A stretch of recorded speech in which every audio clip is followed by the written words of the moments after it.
Good morning, everyone. Today I thought I would talk to you about how I bought my first house at 18 and why I think it's still relevant. Many of the tips and tricks that I used and the knowledge that I gleaned from other people, and I think a lot of those still remain true today in perhaps a different form. But hold tight and we'll get on to that next.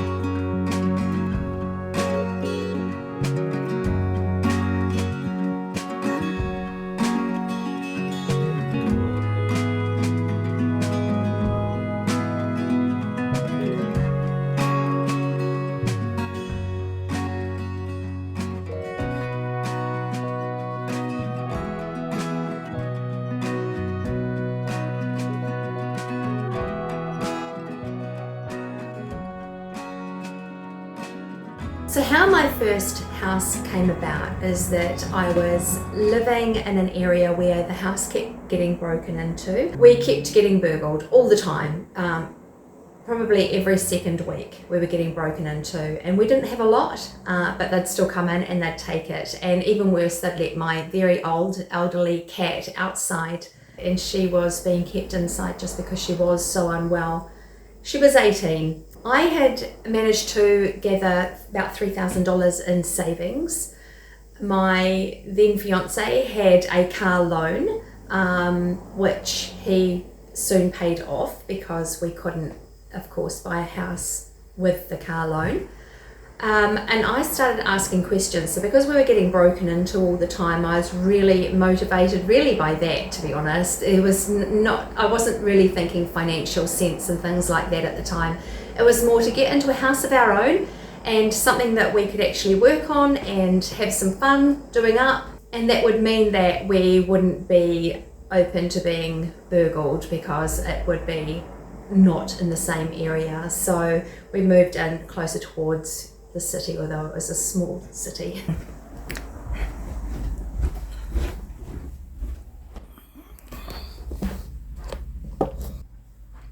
So I started asking questions. First I started with my father and everybody else that I came into contact with, asking them questions about how they got started into buying their first house, what loans and how mortgages worked, because I didn't understand anything. I was just a kid, understood nothing.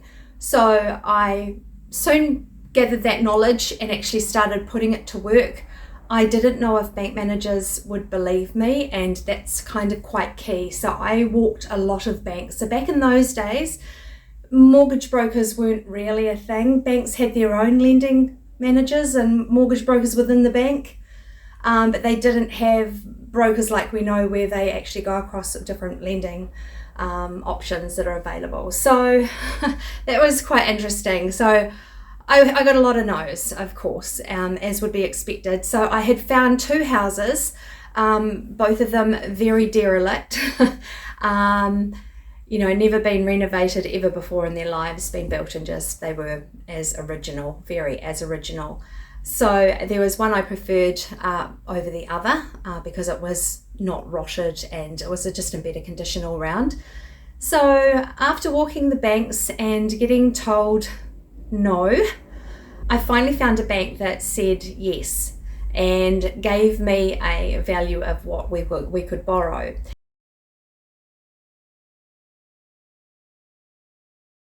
And how that came about, the reason that they said yes was because there was an option for lending from almost like the government. It was only a $3,000 loan, but it was enough with my $3,000 savings, which doesn't sound like a lot, and it isn't, but the house was only $56,000 as well back then. So with that, it was enough to actually get me over the threshold. We had two incomes, so we're both working. I was working in pharmacy at the time, and my then fiance was a joiner. So between the two of us, we could afford to buy a first home, and we were both 18, 19. So that's how that came about. And then from there, we renovated that property quite quickly. Quickly, I say quickly, it took 6 years. So renovated that property, and we were able to sell for a bit of a profit, of course. And from there, we bought a section in a much better area, and we built brand new. And there began the building brand new process. So my father and I drew up the plans for that property, and my father and my then husband built the house together. I just had my third child by that time, so I was 25. My then husband and my father built the house together. I did all the plans and the council work with my father, and helping me and assisting me. I asked so many questions at the council. I asked to see planners and inspectors, and I chatted to everybody, and they literally told me what I needed to do because I had no clue. And that's where I think the lessons come in. And if I could pass anything on to anybody else, if you're just starting out, if you're wanting to build your own home, or you're wanting to get into first property, the first thing I would say is to ask and talk to other people around you. You don't have to take on board everything they say, filter it for yourself, but definitely find out what they've done. And times have changed a lot. So like in New Zealand now, there aren't the same loans available like I got that very first. It was a Housing Corp Home Start loan, which had to be paid back in a shorter amount of time, but it was less interest rate. Well, now we have KiwiSaver, which is very much similar. So there are other options now to help to get things going. And once you are in your first home, times are tight. Money can be really short for a while. There aren't any luxuries, and I think everybody these days is quite focused on everything being luxury. Whereas I come from a background of very much doing it for yourself. Why pay somebody else to do something you can do? Unless you're earning more money in that time, and you could be earning that money and paying somebody and still coming out better off, then sure. But in general, why pay somebody to do something you can do? So that's where my channel has come from and grown from. And if I can share anything, really I would like to share it with my own children and hope that they can learn something and gather some skills along the way, that maybe they don't have to do it the hard way like I did. If I could shortcut anything for anybody, that would be really brilliant. If you can buy cheaper and add value, it's definitely worth doing.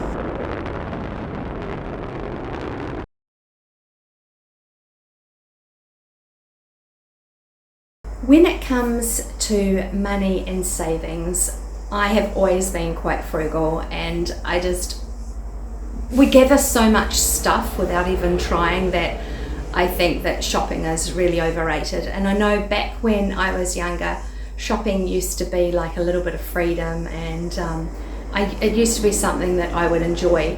But then I soon learnt after buying the house that I also enjoyed just walking around the shops and window shopping, and going home and I hadn't spent anything, or getting through the day and only having spent $1 or $2. That was really actually quite rewarding. I know it might sound a bit funny, but it's if you can turn it around so that your pleasure isn't derived from stuff. It might be the experience, the going for a walk, the looking in the shop windows, the talking to people you know. I came from a fairly small city, so I would go for walks and know people that owned the shops, and of course I'd worked in town, so I knew people, and I used to really enjoy things like that. So it's moments like that if you can pull out the fun and have that without it costing you money, it's money that you can then put towards something else.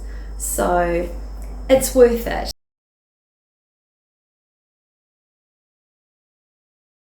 And a house, for me, it gives you that security, that safety, especially in a day and age that I know for New Zealanders, a lot has changed in the rental markets, and it's not what it used to be. So there's a lot of international people arriving into New Zealand to live when we're already short on housing. So it's actually pushing a lot of people around in the market. So if you are, struggling to find a place to live, it really is. Having your own place is such security and peace of mind. It's also an investment for your future. So once upon a time we didn't have KiwiSaver in New Zealand, which is our super type add-on. We still get superannuation here. Whether or not that continues, who knows. Over the years, all the money you've put into the house, all the effort renovating it, keeping it up, maintenance up, and making it look beautiful, that all pays back to you. So it's definitely an investment for the future, and a lot of people have lived off the money from the sale of their house in their old age and moved into council flats or smaller units. And even if you're older and you're mortgage free, you want to stay in your home, like my grandmother who's 94, you certainly can. There's a lot to be said for having your own home. There is certainly not the upheavals and the insecurity and the worry of renting somebody else's property. Having your own property is such a big investment and such a gain for the future. Just don't get a house with louvered windows in a cold area, because you will be freezing. We have a few of those in New Zealand. So this house is a 1950s weatherboard house, as you can probably see out the window just there. And we do have some louvered windows around the place. There's these two here, and then another one in the little white room with the throne, which makes it very chilly in winter. But being Auckland, we don't actually get that cold. So where I am, we don't even get frost. So I know some people come down to Auckland and find it cold. Some come up and find it too hot. You can't please everybody. And I'm kind of talking about my Airbnb now. So anyway, that's my little bit on how I came to own my first house at 18. And since then, I have only not owned a home for 2 years. And that was during that big recession, sort of around 2009-10. So that wasn't a problem. The money that I actually, I just had it in a short-term investment with the bank, so nothing flash, no high risk or anything like that. And I was living pretty much off the interest, only for a few months there, but that was good. Everybody's talking about the interest rates being high. So when it comes to buying your own home, don't be afraid about the interest rates. Just buy well for the market that you're in now, and make sure that you can afford whatever the interest rates are. You can afford if they go up, because everyone can afford if they go down, but make sure that you can afford the mortgage payments if they go up.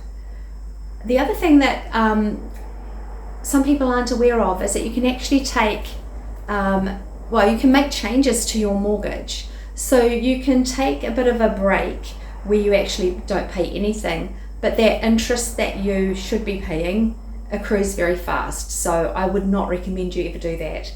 But what you can do is go interest only. So if for short periods, times are tough, you don't have a job, and I've done that before because I've raised my children on my own. And I was working part-time, and then I ended up going to university. So, it wasn't an accident. It was a planned. I went to university because I was trying to actually do better, but it didn't work out for me. But anyhow, I have a degree and a postgraduate out of it. So I have fancy certificates. But what I was going to say is that, so with your mortgage, you can pay just interest and not principal. So you're not actually paying back the loan that you've borrowed, you're only paying the money that sort of holds the loan. So that, at least that interest isn't accruing, because that will go up very quickly, especially if you have a long way to go on your mortgage. So, and a lot of people too, I've heard comments from people and had people say to me about a mortgage being a noose around your neck for life. It doesn't have to be. Don't ever think of any house as something that's tying you forever, because the minute things start going, any time you like, you can sell. And then you realize the gains as well that you've got and tied up with the house. So any money that you've made out of it will soon be in your pocket. So don't think of a mortgage as being a noose or something that's tying you for life and making life hard or as a problem. It's actually something that you get to control, and it's one of the only debts really that I have. Well, it is the only debt that I have, and the only debt that I've ever really had. I've put things on hire purchase before, but that is all. I don't do credit card debt. I have a credit card, I use it all the time, but I pay it back every couple of weeks. So it's not a horrible debt, and it is a debt that I'm grateful for, and I don't ever want to give up. I had a family member not so long ago say to me about, oh yes, sell your house and downscale and go into a flat and almost like retirement, and that I don't need a mortgage and things like this. And it's like, well, actually I want to keep being able to borrow. It's because there's ways to utilize that to make money, and there are so many YouTube videos on that I won't go into that now. But when it comes to rental properties and making money through that sort of development and growth, you need it, and it's brilliant and it's worthwhile. So never ever look at a mortgage as being a horrible thing. It's definitely a very, very good thing, and I'm very grateful to all the banks that I've been through over the years as I've bought and sold houses. And I would have stayed with the same bank if they didn't keep changing criteria, but anyway, it's how it goes. So that's another thing, if you're not aware, that banks change their criteria all the time. So while you might fall into fitting in with their criteria at one time, another time you may go back to them and you don't. So, and I've had that over the years. So don't worry about it. Just go to another bank. And now we have mortgage brokers, so even better, even easier. Just make sure you have a good one, and make sure you have a good solicitor as well. So I've had terrible, the one that I bought this house with was absolutely terrible, made a big mess of everything. But anyway, it's live and learn. And if you live in an area where you know people and you know people who have bought or sold, ask them, ask your real estate agent, ask your bank manager. They all know people, they're all in that industry, and they can help you. So that's it from me for today, and I hope that this has given you some value, helped you in any way, made you feel a little bit inspired to put some savings away for your new old home, hopefully, add value. Okay,